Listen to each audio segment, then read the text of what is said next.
everyone and welcome to another video on the Legends of Runeterra cards. We already covered Freljord, Shadowsheifts, and now, as you guys requested, let's have a look at Ionia. We all know how long these videos are, so let's just get right into it. Starting with Zed. Again, all the champions usually don't have any special descriptions. Zed's description says, "Balance is a fool's master. The shadows have shown me true power." And then we have his level up. The description is exactly the same, it just teases Zed's face. Which, by the way, we did see in the reveal of the comic. But there is also Zed's living shadow. The description says, "A blade of shadow is as sharp as one of steel." Next we have Shen, whose description reminds us of what his story even is. Like hands clasped, the mortal and spirit realms intertwine. Their actions exist in harmony, and under my watch, neither shall overtake the other. And we also have his level up with the exact same description. Remember, Shen has two blades. One blade is physical to kill the living, and one blade is spiritual to kill the spirits. And by using both of these blades, he can balance both sides. If humans terrorize the spirits, he cuts down humans. If spirits terrorize the humans, he cuts down spirits. Then there is Shen's Stand United spell, which simply is one of Shen's quotes. Then we have Yasuo, with his classic quote, "Death is like the wind, always by my side." Now notice all the bandits that are hunting him down. Some of them will come back later. For example, notice the guy on his left, the one with the mask and the mohawk. That one is very easy to remember. But either way, when we have a look at the leveled up version, you can see what happens exactly 1 second later. All the bandits in the air sliced and diced. Then there is Yasuo's Steel Tempest, which simply says, "Hasagi!" I believe that this is actually the icon of Yasuo's passive. I might be mistaken. But then we have Karma. Will bring peace to Ionia whatever the cost. And the level up version has the same description. Of course, this is a reference to the fact that Karma isn't as passive as she used to be. Now she is a little bit more active. So she is actually capable of bringing peace to Ionia.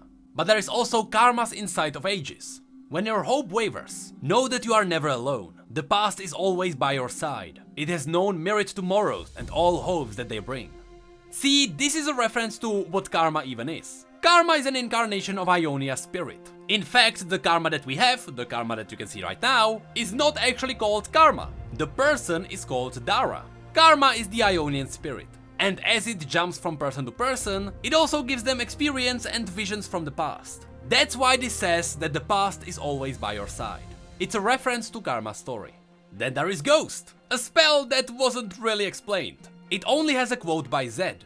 "Stay hidden and do not return until your task is finished." So we can assume that Ghost is a ninja technique. Next we have GREENGLADE Takecarer, our first Vastayan. The description says, "The glade protects its own, and you are not from here." You can see that she has daggers, so she's probably dangerous too. But anyway, she mentions a glade. And the one famous glade in Ionia would be the Glade of Omikayalan, which is also sometimes referred to as the Green Glade, or Emerald Glade. The Glade of Omikayalan is where the God Willow was, which was this giant magical tree who Ivern the Cruel, a Freljordian barbarian, traveled here to cut down. And of course he did cut it down, but instead of getting magical powers, he was transformed into the Greenfather. Also, that glade could protect itself. In fact, in the story it did. It summoned in a lot of feral Vastaya, and the glade controlled a lot of living plants. So when this description mentions that the glade protects its own, I do believe that it is talking about the glade where Ivern the Greenfather was created. Then we have Healing Potion. Finally, we know where this item is from, and it is from Ionia. Every generation, region and family has its own home remedy, though some are undeniably more effective than others. Then there is Inspiring Mentor.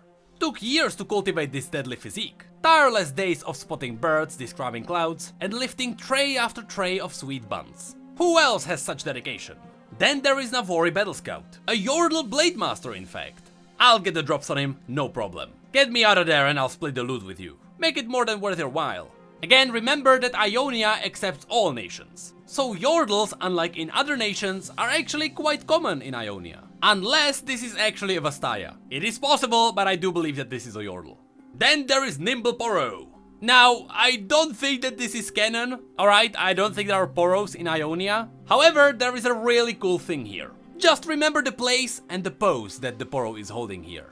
We'll get back to that later. Then there is Recall, a thing that you do a lot in League of Legends. But here it suggests that it is an Ionian technique, similar to how Shen can teleport through the spirit realm. It seems like Recall is also an Ionian technique. Then there is Rush, And notice that this ninja has clothing very similar to the old Akali. I wonder if this is a reference to her parents. Then there is Shadow Fiend. And no, I don't think that this is really Zed's shadow. I do think that this is one of those abominations that are spawned from the Shadow Realm. You know, like a lesser version of Nocturne.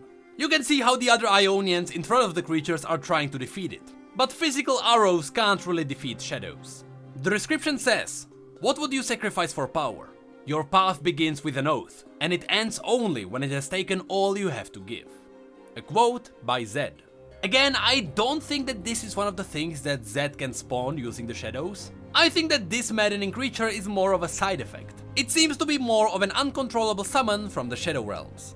Then there is Sparring Student. It simply says, what's the point of fighting if there is no one to see your moves? Also, there is the possibility that this person is the older version of this person. The similarities are too small, so this is just a theory. But then we get Fae Blaze Twirler. Again, it could be Vastaya, but I do believe that it is more of a Yordle, just like Kennen. The description is not that special, however you can notice that this Yordle is also fighting one of those shadow abominations. From the claws on the hands you can notice that it is not Zed's shadow. It is another shadow creature from the Shadow Realm. Then there is GREENGLADE Duo. At this point, I really wanna know more about the GREENGLADE. If it really is the place where Omikayalan was. There are some really interesting characters from there. And let me just say, I love that Yordle guy. Then we have GREENGLADE Scout. Patrol, we have one, no, two massive furry creatures coming our way. Call for oh, hold on, scope's wrong way around again.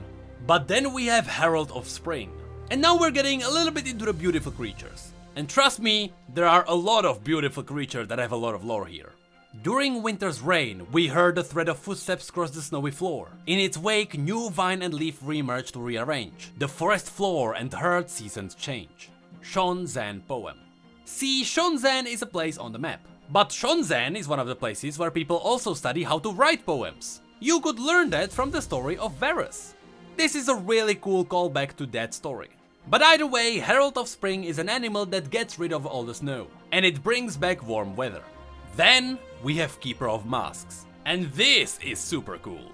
On this day, yours will become the face of discipline, training, humility, and balance. Today, you become KINKOU.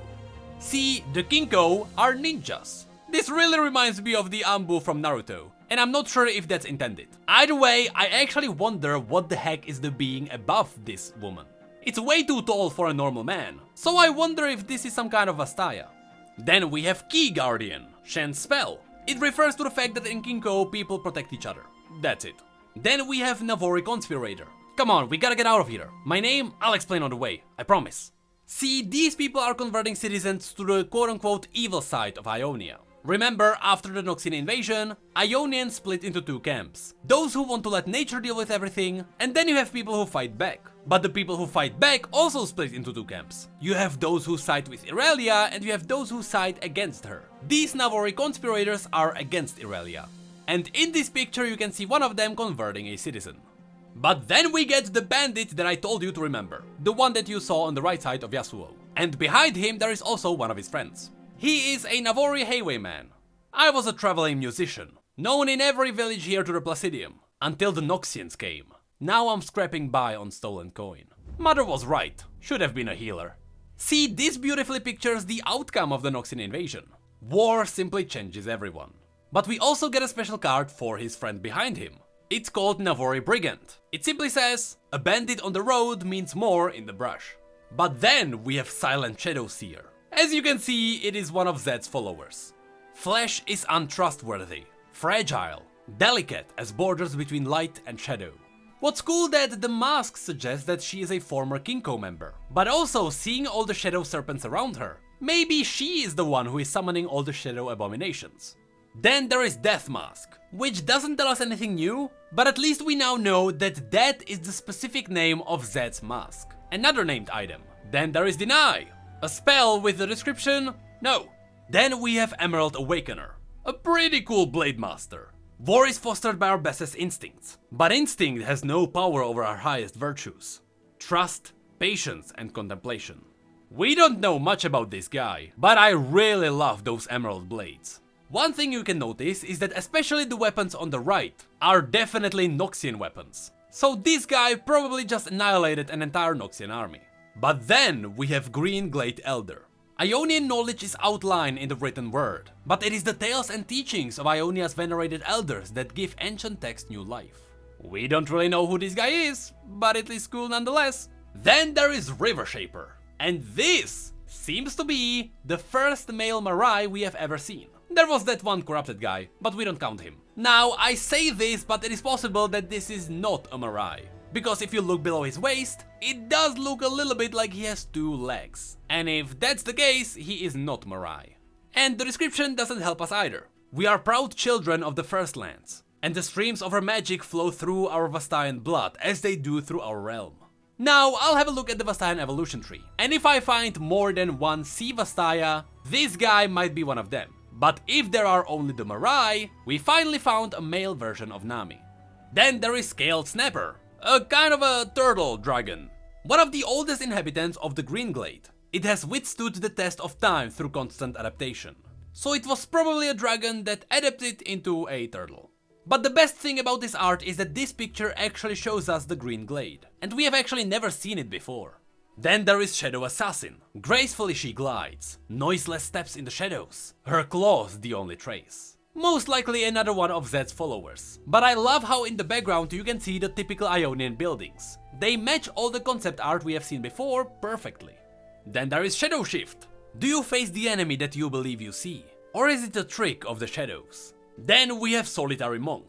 Reflex and instinct are the only company I desire. Of course, this quote is a reference to what the card actually does. When you summon this monk, it returns all the other allies to your hand. Then we have sown seeds. And of course, if you look carefully, you can see that these are the hands of Ivern. The description says, not just seeds, younglings. The legacy of the land itself promises for a prosperous future. A quote by Karma, despite this being Ivern's hands. Then we have Twin Disciplines, which is the name of the symbol that Karma has behind her head. Never fear change. It will question you, test your limits. It is our greatest teacher. Then there is KINKOU LIFEBLADE, probably one of the surviving ninjas after Zed attacked the monastery. In fact, the place below him is the monastery. The description reveals that this person came back to where it all began. Once this place held our schools, our temples, our homes. Now we're left to skulk about its shadow-infested ruins. Zed's order has defiled the legacy of this sacred place. I will be sure they regret it. Then there is KINKOU WAYFINDER. Basically, these people are scouts that make sure that the path is safe. Because the Order of Shadows is hunting down the remaining KINKOU. So all the surviving ninjas really need all the safety they can get. The description says, wherever she goes, she ensures that the others can follow. Then there is Spirit's Refuge, a spell by Shen. And of course it shows us the Spirit Blade. This blade was once my father's. May it bring you the strength it once lacked. Then there is Will of Ionia. Which is pretty cool because Ionia does have will of its own. That's why the roots are moving here. When invaders first set foot on Ionian soil, they found that conquering the land's inhabitants alone would not be enough. Of course, that's because the lands of Ionia fight back too. But then we get the Jewel Protector. And this one blew my mind. Remember how in the last video when we talked about the Shadow Isles, I mentioned that some of the cards were made before they even appeared in League of Legends? For example, how Ledros appeared in the story of League of Legends, but he was actually in Legends of Runeterra months before that? Well, the Jeweled Protector is on the same page. This being and its lore appeared in Legends of Runeterra months before it appeared in TFT. Because yes, the Jeweled Protector in TFT is this. This is what it looks like when it grows bigger. In times of conflict, villagers sought the ancient guardian of Autumn Valley. Those who swayed her heart were granted blessings that could turn the tide of battle. Quote from Saga of the First Lands. I don't know, this might be just the coolest creature you can find in Ionia. And just in case this appears in the future again, remember that the Jeweled Protector is from the Autumn Valley. Then we have Yasari. Yasari is one of Zed's followers. I tried to Google the name and I believe that we have not seen this person before. Your order has thrust us from our lands. You've proven your power, Master Zed. Now let me prove that I too am worthy of your teachings. The story here goes that this is a Vastaya who was pushed back by Zed. That's because as Zed is spreading the Shadow Order, he is constantly corrupting the lands with shadow magic. So the Vastaya are forced to retreat. It seems like this specific Vastaya recognizes the power Zed holds. And now, even though he was pushed from his home, he wishes to join the Shadow Order. Then there is Cloud Drinker, a massive flying whale. Its songs could be heard from the villages, long low waves of sound rippling from sky to hillside, each as formless and strange as the afternoon clouds. I mean, I mentioned that the Jewel Protector is pretty awesome, but this guy is pretty cool too. Then there is Dawn and Dusk spell. It has a cool description. Shen is one man caught between the perils of two worlds. He will fail both of them. I devote myself to Ionia alone. A quote by Zed himself. Then there is Shadow Flare. When the flows of magic are diverted from their balanced state, they surge from the spirit world into the mortal realm, often with startling results. See, this is cool because this actually describes how magic works. We know that most of magic has source in the spirit realm, and especially in Ionia that is mostly the case. It's cool that the description here mentions that when magic actually goes out of balance, that's when it goes into the mortal realm. It's a tiny cool piece of world building. Then there is ZEPHYR Sage. And no, the sage is not the bird, it's the man below it. I just love how the bird is bringing the man his blade. As the warrior wept for his loss, the elder consoled him. Seek the sage of the skies. Only he can return that which is lost to this world, but still held in memories. Another quote from the saga of the First Lands. This description makes me think that this is a sword from the heavens. And considering that Soraka does have connections to Ionia, maybe Ionians were connected to the Celestials and to the heavens. This is a theory crafting material, so really I encourage everyone to remember this. Then we have Ritual Revival, Karma spell. Only when the mind is elevated can the body be made whole. Then we have the Empyrean, a giant cloud drake. The sky itself heaved as coils of clouds and powerful winds flattened our brigade. We tried to follow it, but who can chase the wind? A quote from Legion General. Of course, the Legion are Noxian armies, and you can actually see them in this picture at the bottom left. And it seems like they did try to chase the wind for a bit. And then we have Windfarer Hatchling. Spring blooms first on Ionia's cliffsides, where the beatings of newly formed wings bathe the lands in season's gentle breezes. Again, a quote from Saga of the First Lands. So just like we had the Herald of Spring, we also have the Windfarer Hatchlings, which announce the arrival of spring. Here it is just cool to see how the animals are connected, because again, Ionia is one living being. So of course, all the animals have their own purpose, and together they make the lands live. Then we have Ran Shadowblade, another one of Zed's followers. Now originally I thought that this might have been the person who was against Cain when they were trying to get the Scythe of Rast, but that's a different person. The description says, run, fight, cower. It matters not, the shadows have come for you. Now in this picture I love one fact. You can see that he's holding his victim by the neck, right? With his two arms. But the shadows formed two more arms, and they hold his shadow weapons. So using the shadows, Ran Shadowblade actually has 4 arms, and that is a pretty cool design. Then we have Mina Swiftfoot. Now normally you would say, yeah, this is just a random person. But, do you remember the Poro from the beginning of this video? That's right, even though this is pretty much a reference to the Karate Kid, the Poro at the beginning was actually looking up to her as her master. Also you can see that she's kicking in the face the same bandits we saw before. And then we have the last Ionian card. Of course, we are talking about Yone, Yasuo's brother. In this picture you can actually notice Yasuo on the left. But here we need to talk about Yone. First of all, he is called the Wind Chaser. Now, that is not the family name, he is called Wind Chaser because he is chasing the wind. He is chasing Yasuo. Also, design-wise, I love that he has 2 blades. He is a dual-wielding blade master, and I love that. The description says, when I was a child, I asked my brother, does the wind flee or does it follow? He followed me then for guidance. I follow him now for justice. This card also has a second piece. That one is called Staggering Strikes. The description says, stand aside. I have come for the unforgiven. Quote by Yone Wind Chaser. Again, it depicts both of his blades. Now, I actually wonder, every time we saw Yone in the past, Yone only had 1 blade. I wonder if Yone carried a second blade with him so that he could offer one to Yasuo to have a proper duel. I wonder if the plan was to fight with honor. Because if that's the case, the story just got even better. But that is it for the Ionian deck. We still got 3 more nations to go through. We still got Demacia, Noxus and Piltover and ZON. So again, in the description, feel free to tell me which one I should cover next. I only got 1 more day before the beta goes down, so I better be fast about this. Sorry for spamming these videos, but holy crap, they are so cool to make. So as always, because these videos are way too long, Thank you so much for watching, and I will see you next time. Hey, did you know that we have social media and Twitch where we talk about other league facts and stories? And did you know that we have need mugs and shirts too? The links to all of that will be below. And as always, thank you, come again.